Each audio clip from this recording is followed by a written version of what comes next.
Сега загуби топката. Грешка и на Невеш. Иршак. Неделев. Неделев търси Луис Педро в предни позиции. Изглежда, че стигна до топката Луис Педро. Направи го. Тъча обаче в полза на Славия.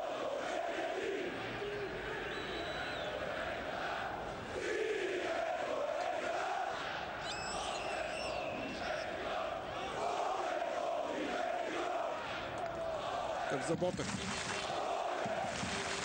Педро загуби топката. Гранчаров играе на сигурно и чисти. В тъч.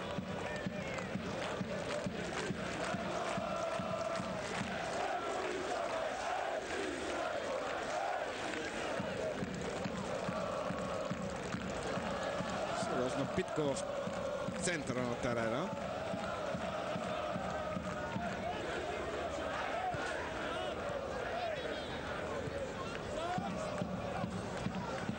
Йордан Христов. Точен пас, пресечен от Шалаев. Невеш успя да намери Курдов. Курдов разтегля играта в ляво, където е Калин Иванов. Иванов днес получи с пас си Галин Иванов.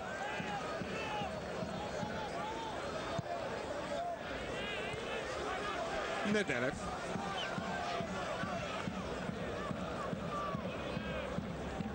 Анисе към Тодор Неделев.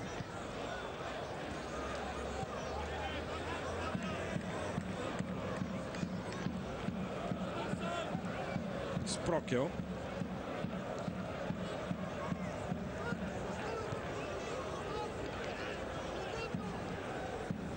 Гранчаров.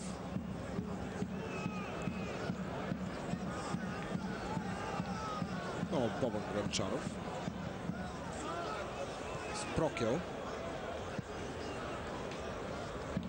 Към Христов.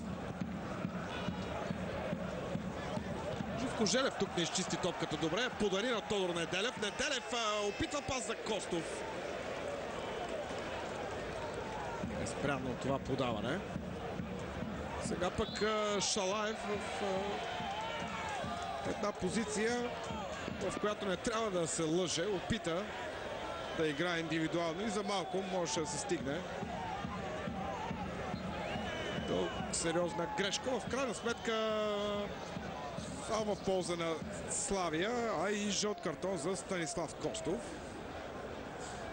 Жълтия картон бе показан на Костов за това, че продължи играта, след като бе отсъден на фала срещу Шалаев. Първи жълт картон за домакините.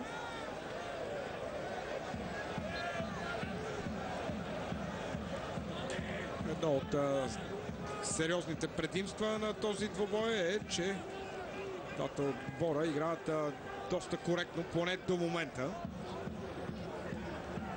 Радослав Димитров. Топката е напуснал очертанията на терена в тъч.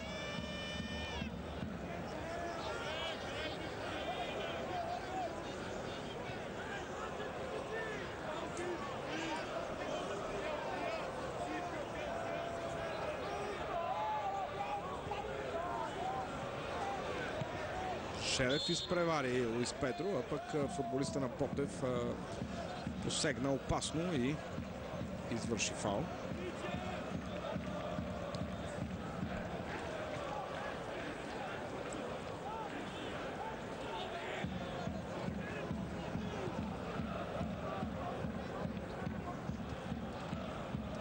Димитров. Желев. Топката мина в близост до Шалаев. Няма засада тук. Костов опита да продължи атаката и сега получава упреци от наставника Станимир Стоилов за грешното отиграване. Шалаев. Курдов отклони топката към Галин Иванов. Галин Иванов се сблъска тук с Бобан Гранчаров. Играта продължава, въпреки че се получи доста сериозен сблъсък между Галин Иванов и Гранчаров. Двамата футболисти остават да лежат на терена. Ето го. Този сблъсък.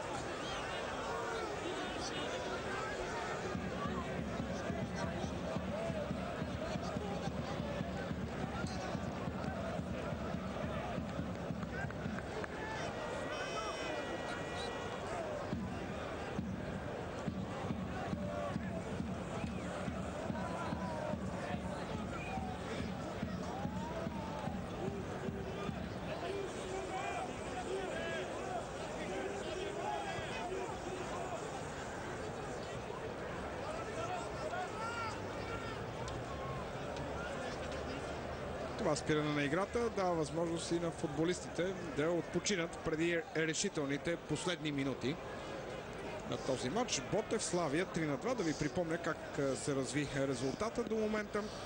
Славия победа в 18-та минута с гол на Атанас Курдов.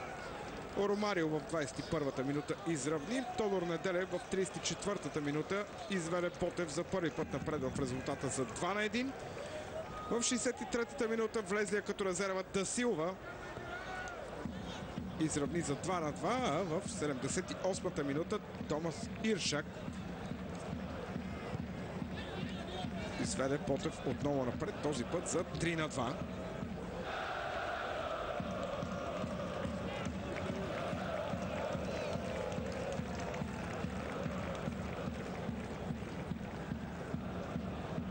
Педро. Сърмов. Луис Педро. Продължава Педро да владее. Топката му бе избита, а не се стреля с левия крак в страни от вратата.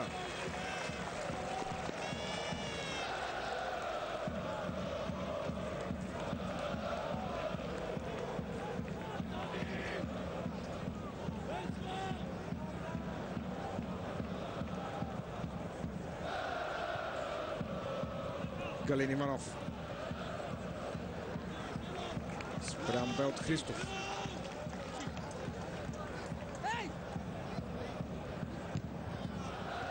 Курдов. Доста дълго задържа топката и логично тя му бе отнета. Костов тук сгреши в паса към Тодор Неделев, но трябва да отбележим, че и Неделев остана на място в тази ситуация. Гранчаров. Желев с Гърди към Димо Атанасов. Отново Живко Желев. След извършването на всичките смени стана ясно, че Христо Янев отново няма да влезе в игра.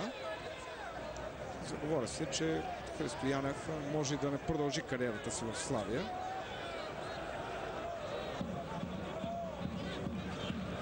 Тук бе отсъден фаул, а не засада.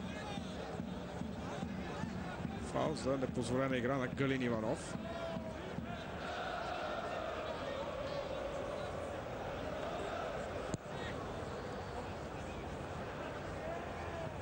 Желев.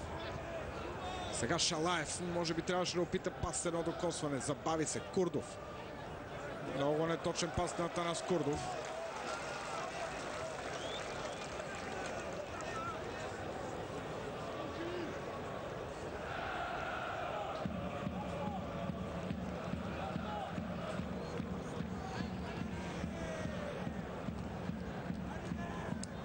Велков. Към Желев. Желев просто изпрати топката в половината на Ботев Пловдив. Малко повече от 2 минути до края на редовното време. Логично, Адам Стаховяк не бърза и печели секунди за своя отбор. Неделев. Също него Димо Атанасов. До момента Димо Атанасов се справят добре. И успя дори да изчисти топката Димо Атанасов. Спрокел. Сега ще има връщане към вратаря. Точно така.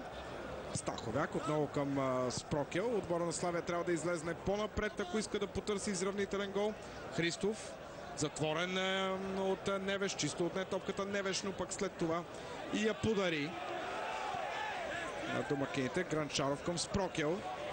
Спрокел е притеснен от Дасилва. Стаховяк. Опит за преса, но само 3 футболисти на Славия правят тази преса. Страхотна техника на Анисе. Неделев към Иршак. Артур Енрике. Луис Педро. Педро срещу Радослав Димитров. Педро успява все още да владее и да центрира. Право в ръцете на Стефано Кунчев отива топката. Сега Кунчев може би трябваше да опита по-бързо да изнесе напред. Забави се. Футболистите на Славия вече са покрити. А се намираме в последната 90-та минута на редовното време. Велков. Иршаков владя за Ботев. Войно между него и Неделев. Христов. Спрокел. Сърмов. Неточен пас, който не бе достигнат в полето от Луис Педро.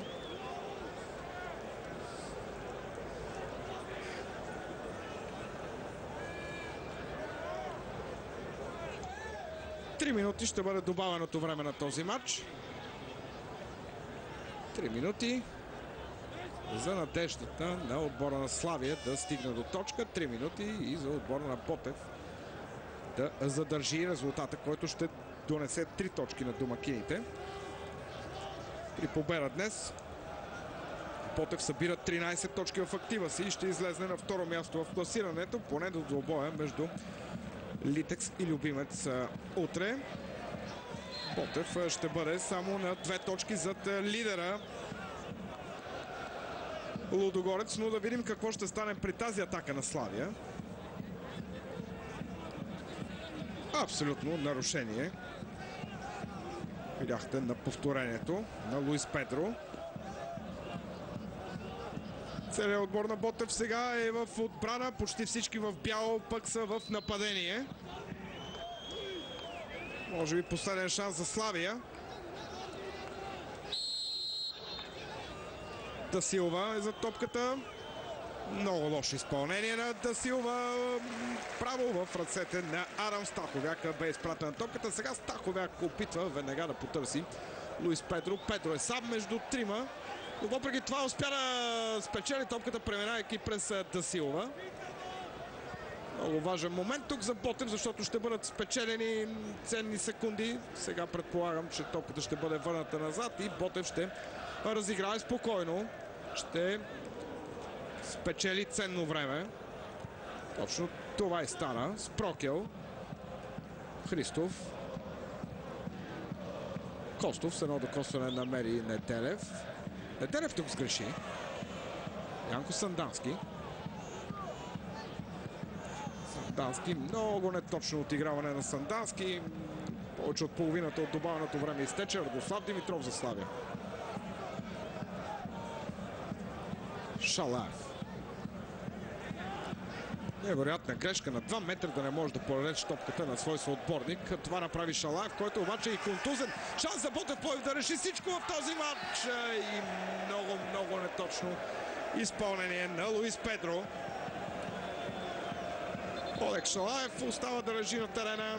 Явно причината за грешката му при паса е тази контузия, която е получил Руснака. Видяхте отново много сериозния пропуск на Луис Педро. Последни 30 на секунди на добавеното време. Пас към Невеш. Топката стига все пак до Галин Иванов. Галин Иванов дълго си поведе. И това позволи на Сърмов да изчисти. Тъч за Славия. Димо Атанасов. Атанасов. Телев пресича подаването. Бъде ли направена последна атака за отбора на Славия? Не, ето го последния съдийски сигнал. Ботев Пловдив победи Славия с 3-2 в двубой от 6-тия кръг на А-футболната група на България. Славия поведе в 18-та минута чрез гол на Тарас Курдов. Ромарио в 21-та изравни, а пък Тодор Неделев в 34-та минута изведе Ботев напред в резултата за 2-1. 2-2 направи Да Силва в 63-та минута. Томас Иршак